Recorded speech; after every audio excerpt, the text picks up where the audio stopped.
Reverend Al Sharpton, welcome back to Planet America. Thank you.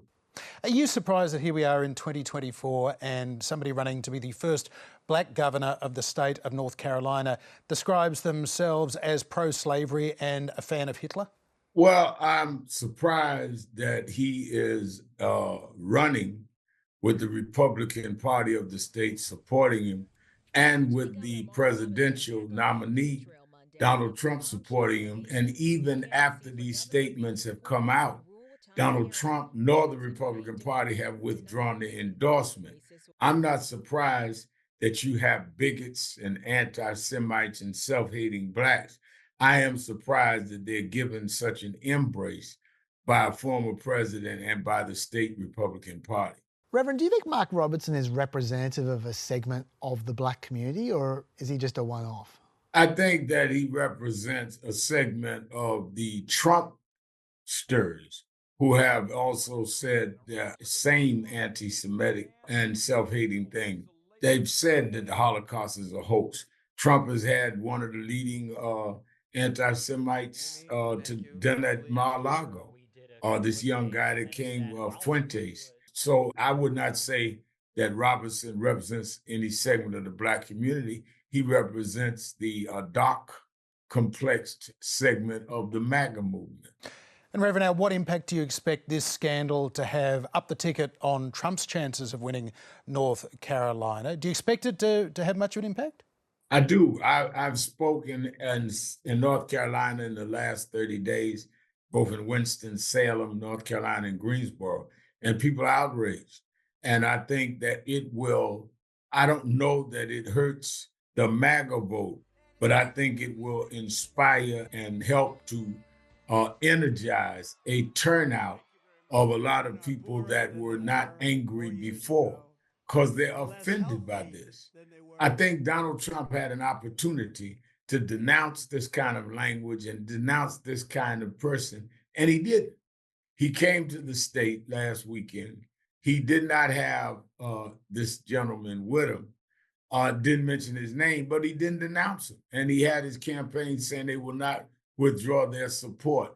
Can you imagine if Vice President Harris had someone saying such vile statements and she refused to drop her endorsement? They would be calling on her to drop out of the race as president. Now, we heard earlier on in the year that there was an increasingly significant group of black men who were Trump curious at the very least.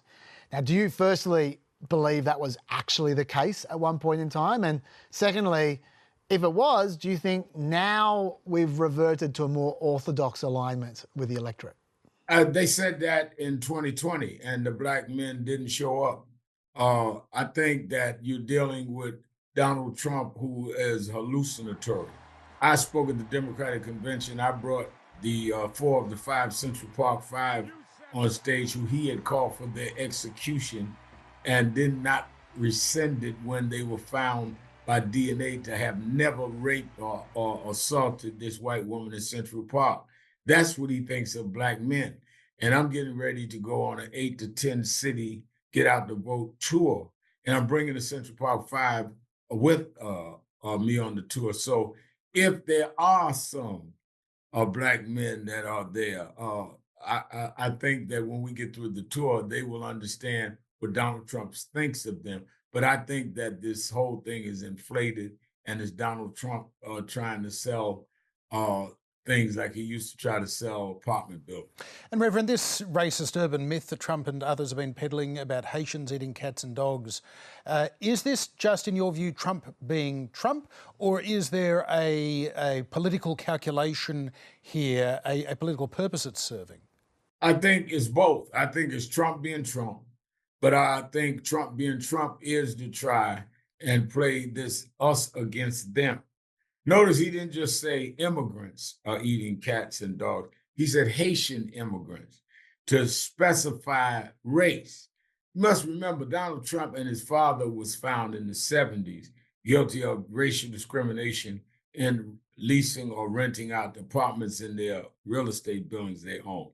In the 80s, he took out an $85,000 ad, a lot of money in those days, calling for the death penalty of the Central Park 5 young men who were accused falsely of raping and beating a white woman in Central Park.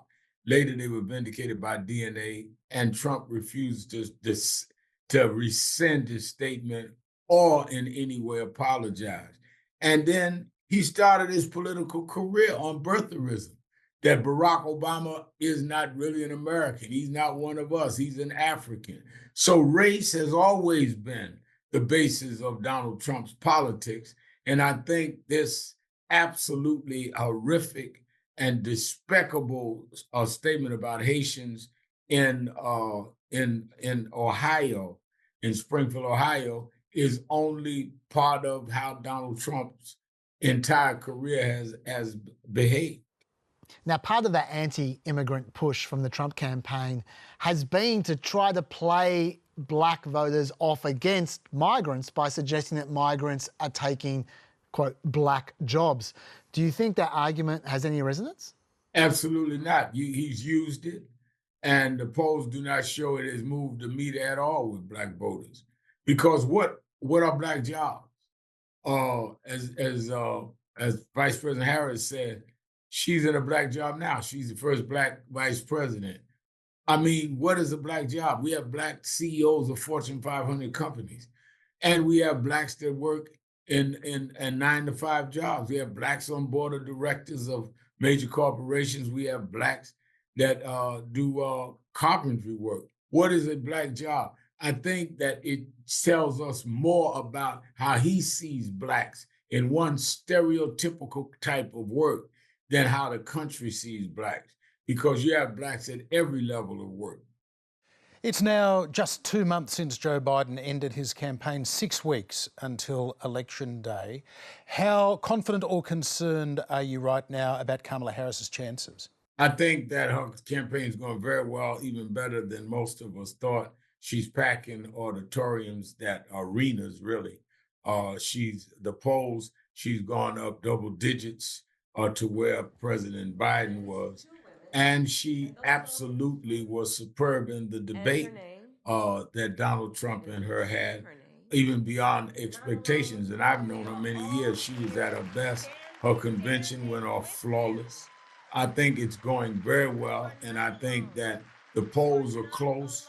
And I think the fact that she could rise up in some of the states, the battleground states, even getting a higher polling than him, shows how well her campaign is going. But because they're close, she's right to take nothing for granted.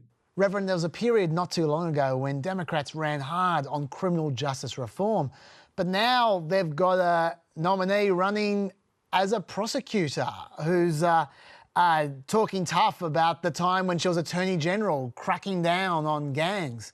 How does that sit with you? Sits well, because she's talking about both. She's saying that we need to crack down on gangs, and we're not pro-gangs. Many of the gangs are hurting people in our community, but she's still saying we have to deal with criminal justice. She had me speak the night she spoke at the convention and bring out the Central Park Five. So I think that people have a misnomer that we are anti-police enforcing the law. We're anti-police breaking the law and brutalizing people. And she's always been clear about that. She's gone to funerals that I've done the eulogy. She was there when we did the funeral services in Memphis, Tennessee for the Tyree Nichols case, where 3 policemen are on trial now for beating him to death. She came to the funeral as vice president and spoke. So I don't think anyone is confused about that. I think that there's this false premise that if you're anti-police brutality, you're anti-police. No, you're anti-police brutality. Reverend Al, you've known Donald Trump and Kamala Harris both for decades now, and you want Kamala Harris to win this election. So what is your advice to her heading into this final stretch? How does she beat Trump? I think she, in these last week, should not take anything for granted. She should run like she's 20 points behind. She should not bite the bait. He will try to bait her into meaningless and frivolous arguments and debates.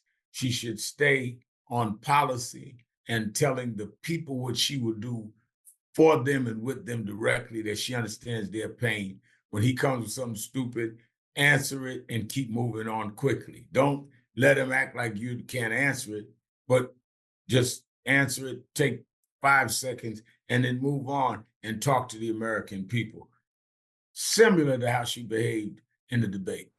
Finally, Reverend, what do you feel are the most important issues for the black community in this election? And are there any other issues that you'd like to see focused on more in this campaign? I think the most important issues is economic equality with affirmative action out, and now there's the war on DEI, which is certainly diversity, equity, and inclusion. Certainly going to affect a lot of black businesses with contracts, affect a lot of people that were working because companies had to show their diversity. I think that's a critical problem. Criminal justice reform remains a serious problem. We need to get the George Floyd Justice and Policing Act through, and voting, the John Lewis voting rights bill, voting protection bill. We are seeing all kind of nefarious schemes to undermine our right to vote. Those are the three things that I think we need to focus on. There's some attention on all three, but not nearly as much as I would like to see. Al Sharpton, thank you for being with us on Planet America. All right, thank you.